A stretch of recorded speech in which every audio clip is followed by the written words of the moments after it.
তারেক রহমান নবম পে স্কেলের গেজেট প্রকাশের সিদ্ধান্ত নিলেন। একই সঙ্গে 100% পেনশন সুবিধা ও 3টি সুখবর। বিস্তারিত আলোচনা করার শুরুতে ভিডিওটিতে লাইক এবং চ্যানেলটি সাবস্ক্রাইব করে ভিডিওটি কন্টিনিউ করুন। অবশেষে তারেক রহমান আজ 3টি সুখবর দিলেন। এছাড়াও নবম পে স্কেল বাস্তবায়ন সহ শতভাগ পেনশন সুবিধা কার্যকরের বিষয়ে ইতিবাচক কয়েকটি তথ্য উপস্থাপন করেন। তিনি বলেন, শুধুমাত্র বেতন বৃদ্ধি করলেই কর্মচারীদের অর্থনৈতিক উন্নয়ন ঘটবে না।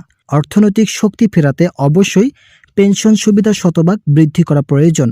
আমরা ইতিমধ্যেই কয়েকটি পরিকল্পনা নিয়ে এসেছি। সাধারণ জনগণ এবং সরকারি চাকরিজীবীদের উন্নয়ন যতক্ষণ পর্যন্ত বৃদ্ধি করা সম্ভব হবে না, ততক্ষণ পর্যন্ত দেশের উন্নয়ন সম্ভব নয়। তাই অবশ্যই দেশকে উন্নয়ন পর্যায়ে রাখতে হলে শতভাগ পেনশন সুবিধা সহ নবম জাতীয় বেতন স্কেল কার্যকর করার পাশাপাশি সাধারণ জনগণের আর্থিক উন্নয়নের দিকগুলো নিশ্চিত করা হবে। গতকাল প্রধান উপদেষ্টার সঙ্গে একটি বৈঠক অনুষ্ঠিত হয়েছিল। এই বৈঠকে কবে নাগাদ গেজেট প্রকাশ করা হবে, এছাড়াও কোন কোন বিষয়গুলো সংশোধনীয় পর্যায়ে আনা হবে, এই বিষয়গুলো নিয়ে গভীরভাবে পর্যালোচনা করা হয়েছে। তারেক রহমান বলেন, আমরা দেশ সংস্কার করতে চাই। পূর্বের সরকার দেশের যতটুকু আর্থিক ক্ষতি করেছে তা হয়তো পূরণ করতে এই সরকারকে অনেক বাধা বিপত্তির সম্মুখীন হতে হবে। ইতিমধ্যেই অন্তর্বর্তীকালীন সরকার ক্ষমতায় থাকায় বিভিন্ন বিষয় সংস্কার হয়েছে, তবে মূল বিষয়গুলো এখন পর্যন্ত সংস্কার করা সম্ভব হয়নি। এগুলো সংস্কার করা হলে সরকারি চাকরিজীবী ও সাধারণ জনগণেরা স্বাভাবিকভাবে জীবনযাপন করতে সক্ষম হবেন। তারেক রহমানের ভাষ্যমতে, আমরা কর্মকর্তা ও কর্মচারী উভয় চাকরিজীবীদের অর্থনৈতিক গতি ফেরাতে যে পদক্ষেপ নেওয়া প্রয়োজন সকল পদক্ষেপ নেব। সময় সংকট থাকায় প্রধান উপদেষ্টা কর্তৃক পর্যালোচনা কমিটির সঙ্গে গুরুত্বপূর্ণ বৈঠক করেন। সেখানে পর্যালোচনা কমিটি জানিয়েছেন যে প্রধান উপদেষ্টার গঠিত পে কমিশন যে রিপোর্ট উপস্থাপন করেছেন, এই রিপোর্ট পুরোটাই যুক্তিসম্মত। তাই সামান্য কিছু জায়গায় সংশোধন করে সরাসরি এই রিপোর্ট অনুযায়ী বেতন বৃদ্ধির গেজেট বাস্তবায়ন করলে কর্মচারীদের অর্থনৈতিক শক্তি বৃদ্ধি পাবে। যারা এখনও চ্যানেলটি সাবস্ক্রাইব করেনি তারা অবশ্যই সাবস্ক্রাইব করুন। তারেক রহমান বলেন, 2015 সালের সর্বশেষ বেতন স্কেল অবসরপ্রাপ্ত সরকারি চাকরিজীবীদের জন্য অবসরকালীন ভাতা শুধুমাত্র 45% বৃদ্ধি করা হয়েছিল।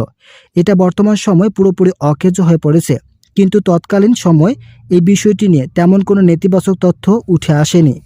দীর্ঘ 10 বছর পর মাত্র 45% অবসরকালীন পেনশন সুবিধা কোনোভাবেই মেনে নিতে সক্ষম নয় সরকারি চাকরিজীবীরা।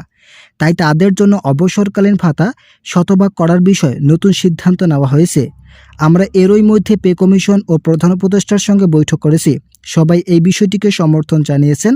তাদের ভাষ্যমতে, যদি নির্বাচিত সরকার বাজেট সংশোধন করতে সক্ষম হয় তাহলে অবশ্যই শতভাগ পেনশন সুবিধা চালু করে কর্মচারীদের ভাতা বৃদ্ধি করা প্রয়োজন।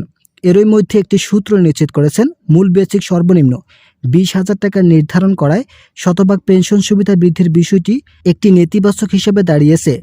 যদি আগের বেতন স্কেল বহাল থাকতো তাহলে শতভাগ পেনশন সুবিধা কার্যকর করা হতো।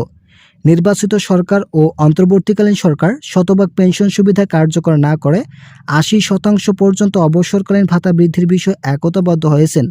তাদের সকলের মতামত অনুযায়ী 80% পেনশন সুবিধা বৃদ্ধি করায় সরকারি চাকরিজীবীদের দীর্ঘদিনের যত সমস্যা ছিল সকল সমস্যার সমাধান করা হবে।